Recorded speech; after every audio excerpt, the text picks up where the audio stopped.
zamanı hazırlaşmış olsan da ekrana baxanda sözlər qaçır, suallar sənə yad görünür. Problem haradadır? Bilgi çatmır, yoxsa hazırlıq boşluğu? Bu gün bu mövzunu Həmidə xanımla müzakirə edəcəyik. Həmidə xanım, xoş gəlmisiniz. Çox sağ olun. Həmidə xanım, qeyd etdiyimiz kimi çox insan deyir ki, imtahana hazırlaşır, amma buna baxmayaraq nəticə çıxmır. Sizcə düzgün hazırlaşmaq dedikdə konkret olaraq nə nəzərdə tutulur? Bəziləri elə fikirləşirlər ki, sadəcə oxumaqla, kitabı qoymaqla, testi həll eləməklə hər şey düzələcək. Əslində elə deyil. Eee, Əsas hazırlaşmaq deyil, əsas onun strategiyasıdır. Məsələn, tutalım ki, sən gün ərzində 10 saata çalışa bilərsən, 5 saata çalışa bilərsən. Amma söhbət 5 saatda qurduğun strategiyadan gedirsə, əlbəttə ki, həmişə daha çox sən qalib gələcəksən. Yəni çox çalışmaq lazım deyil, sadəcə düzgün çalışmaq lazımdır. Demək ki, çox oxumaq kifayət Süper. eləmir. Yəni sırf oxumaq kifayət eləmir imtahana hazırlaşmaq üçün. Bəs imtahanda uğur qazanmaq üçün hansı strategiyalardan istifadə edə bilərlər? Hansı strategiyalardan? İlk öncə vaxt bölməyi bacarmalıdırlar. Məsəl üçün miqdə imtahanda 2 saat yarım vaxt verilir. Bunu özləri üçün təcrübə eləyə bilərlər evdə hər dəfə. Vaxtı bölə bilərlər. Vaxtı qoysunlar testin başlasın həll eləməyə. Artıq orada hər zaman nəyə vaxt itirdiklərini, hansı sualda vaxt itirdiklərini görmüş olacaqlar. Məsələn, tutalım ki, işləyirlər, çətin bildikləri sualdır. Üzərində dayanıb qalıblar. Artıq o vaxt itkisini orada müəyyənləşdirəcəklərinə görə gələn dəfəki imtahanda onu eləməyəcəklər. Çox doğru vurğuladınız. Biz də adətən aylıq sınaqlar olsun, gündəlik sınaqlar olsun, müdavimələri işlədən zaman buna görə vaxtı qoyaraq test göndəririk. Bu testi işləmək üçün 20 dəqiqə vaxt var. Niyə 20 dəqiqə vaxt var? Yəni qaça-qaçda deyilik. Sadəcə o zaman dilimində verilmiş test tapşırıqlarını yerinə yetirmə potensialını müəyyənləşdirsin. 20 dəqiqəyə sən 20 şərti olaraq deyirəm bu arada. 20 dəqiqəyə 20 test əgər işlənə bilmirsə, 18-ni işləmirsən, ikisi qalıbsa, imtahan işləmən, testi işləmən deməli zaman olaraq biraz zəifdir. Bəzən də müdavimlərdə, namizədlərdə motivasiyanın itməsi halına rastlaşırıq. Bu elə müdavimlərdə var, zaman baş verir, elə müdavimlər motivasiyasız yanaşır. İmtahana hazırlaşarkən psixoloji hazırlıq sizcə nə qədər önəmlidir? Psixoloji hazırlıq deyərdim ki, imtahanın dərslərini oxumaqdan daha önəmlidir. Çünki bir şey deyim də, biz hal-hazırda yaşadığımız zamanda görürük ki, müəllimlərin əksəriyyəti 90+ bal yığırlar, 99, 100 yığanlar hətta belə var. Məsələn, 60 bal yığacaq bir müəllim baxır motivasiyası düşür.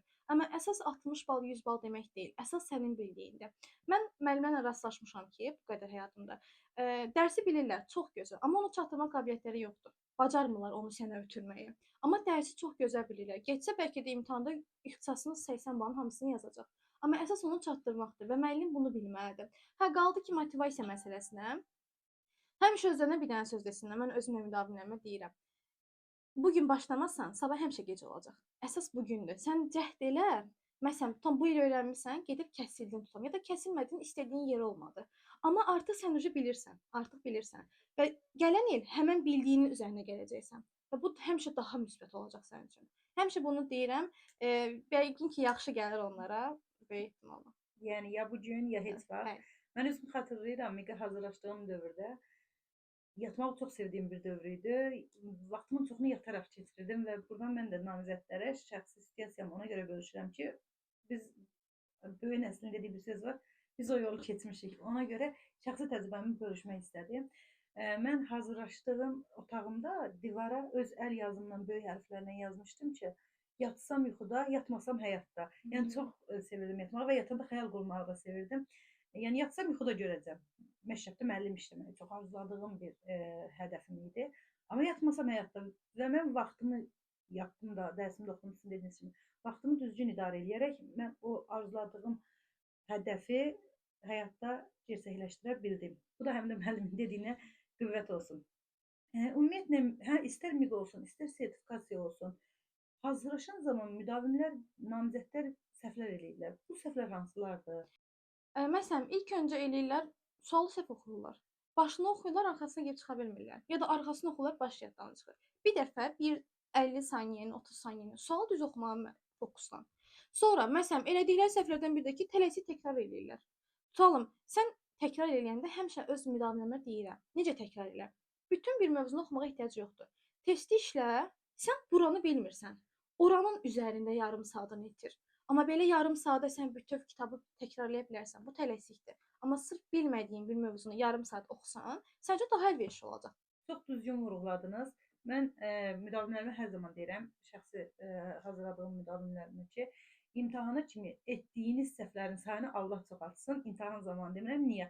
Çünki səhv eləyirsən, gedib o səhvin üzərində yenidən işləyəndə bu sənin üçün artıq rahat olur və imtahanda sən o testlə rastlaşanda kimsə onun üzərində orta hesabdan şərt olaraq deyirəm, 10 dəqiqə vaxt itirəndə sən onu 1 dəqiqə işləyəcəksən. Vaxt qazanmış olacaqsan. Niyə? Həyatda da belədir. Bir problemlə rastlaşırıq. Növbəti səfər o problemlə 5 nəfər birdən rastlaşanda birinci o problemin içindən biz çıxa bilirik. Çünki beyin bizə deyir, dayan, sən bu problemi tanıyırsan, sən bu problemin həllini tanıyırsan.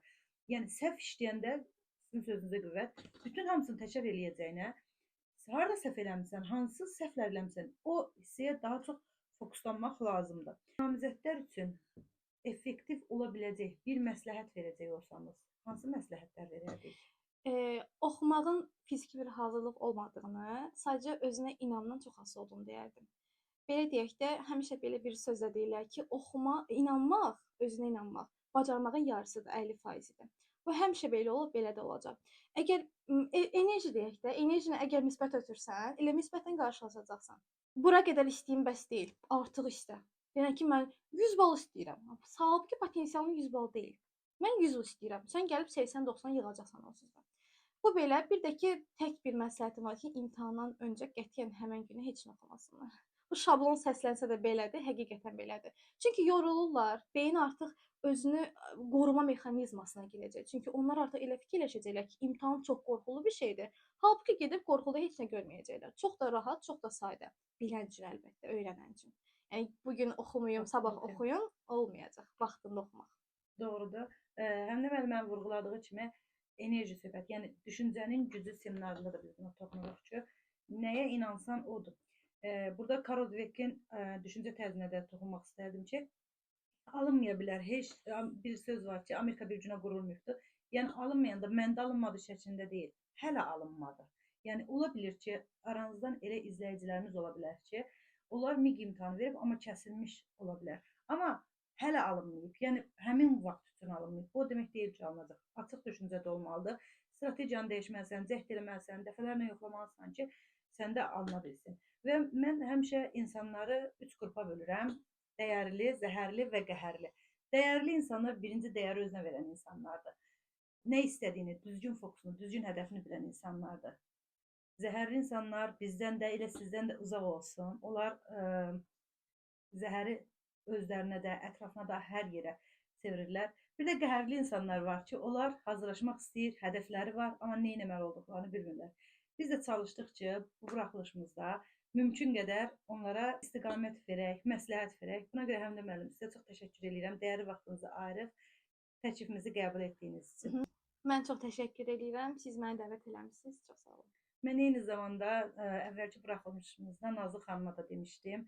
Həmçinin sizdə və bir neçə belə müəllimlərimiz var ki, Səvinaz müəllim və sair digər müəllimlərimiz bizim yarandığımız gündən, yəni sıfırdan yaranmış bir şirkət olduğumuza baxmayaraq, sıfır gəlir olduğu halda çox dəstək oldunuz. Bu mənəvi dəstəyiniz əvəzsizdir. Dediyim kimi, əvvəlki buraxılışlarımızın birində dediyim kimi, ümidvaram ki, illər sonra biz videonun bu hissəsinə baxanda necə qurduq, necə çətinliklərdən keçdik, hansı hədəflərə fokuslandıq deyə baxıb yad eləyərik. Ümidvaram da ki, elə olacaq. Düşüncəmizdən düzgün şəkildə istifadə eləyək. Açıq tipli düşüncə tərzində qalaq. Namizədlər, ekranda gördüyünüz rəqəm, bal sizin hazırlığınızı göstərir, bacarığınızı deyil. Düzgün hazırlıq yoxdursa, nəticə də düzgün. Yəni, arzuladığınız hədəfi görməyiniz elə arzu olaraq da qalacaq. Buna görə təkcə hazırlıqlara qoşulub, yenidən üzərində işləmək deyil, düzgün şəkildə strategiyanızı qurub yanaşmanızdır. Diqqətiniz üçün minnətdaram.